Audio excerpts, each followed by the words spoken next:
Doctor बनने का ख्वाब देख रहे ये बच्चे इंसाफ के लिए शहर शहर सड़कों की खाद छानने पर मजबूर हैं। बेतहाशा गर्मी में पिछले 8 दिनों से सड़क पर उतर रहे हैं। नीट परीक्षा दोबारा कराने की मांग कर रहे हैं।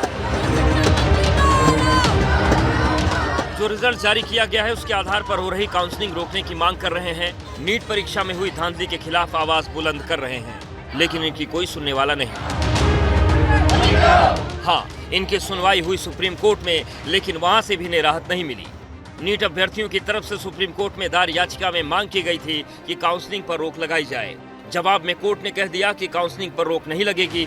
याचिकाकर्ता ने कहा कि पूरे मामले में पारदर्शिता नहीं बरती गई। इस पर कोर्ट ने एनटीए यानी कि नेशनल टेस्टिंग एजेंसी को नोटिस जारी करते हुए जवाब मांगा है।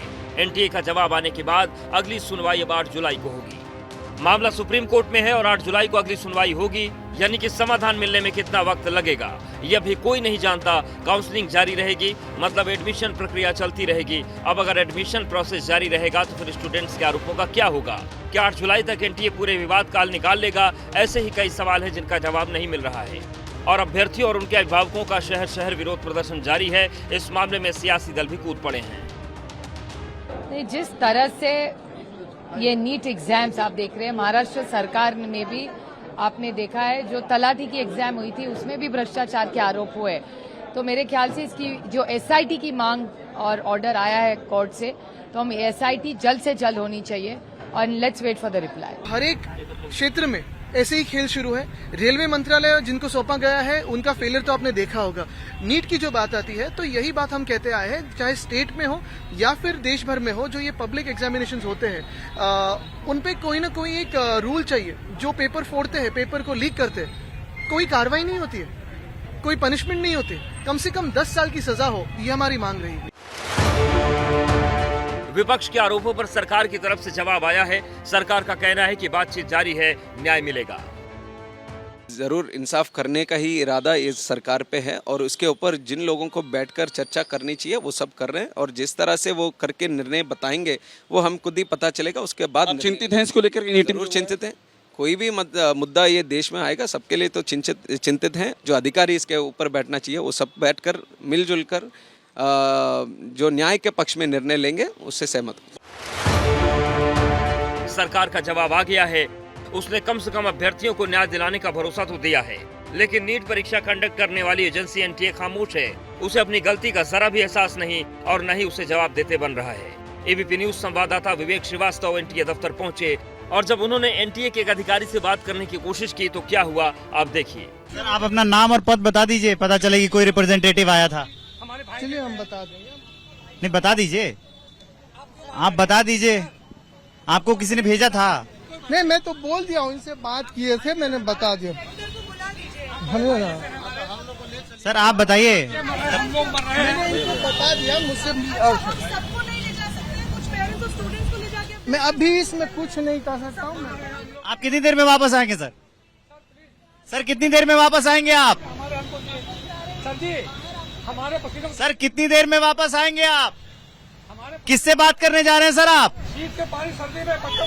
सर किससे बात करने जा रहे हैं आप?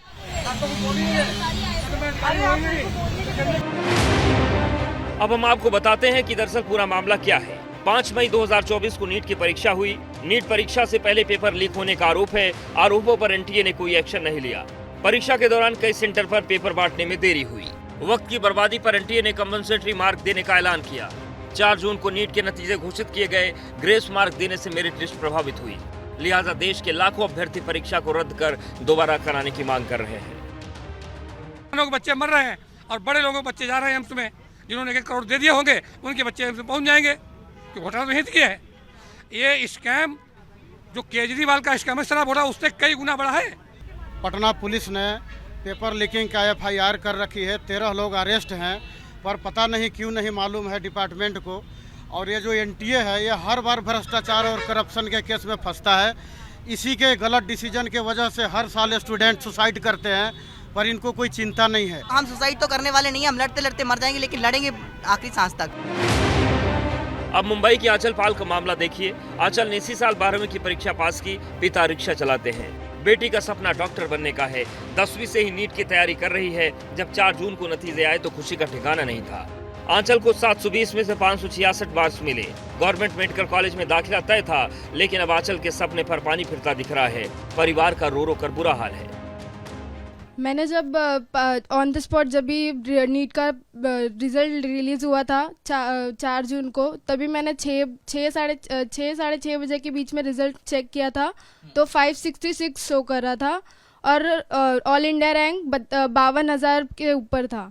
और जब आज मैंने क्लासेस में चेक किया गया, मैम ने चेक किया तो 366 शो कर रहा था। उसके बाद मैम ने मुझे कॉल किया, फिर से मैंने रिजल्ट जब चेक किया तो फिर से मुझे 366 शो कर रहा था।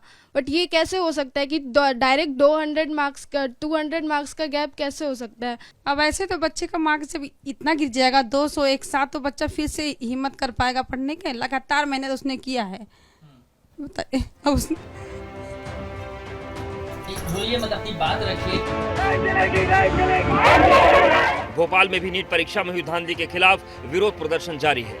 परीक्षा को रद्द कर दोबारा कराने की मांग जोर पकड़ रही है।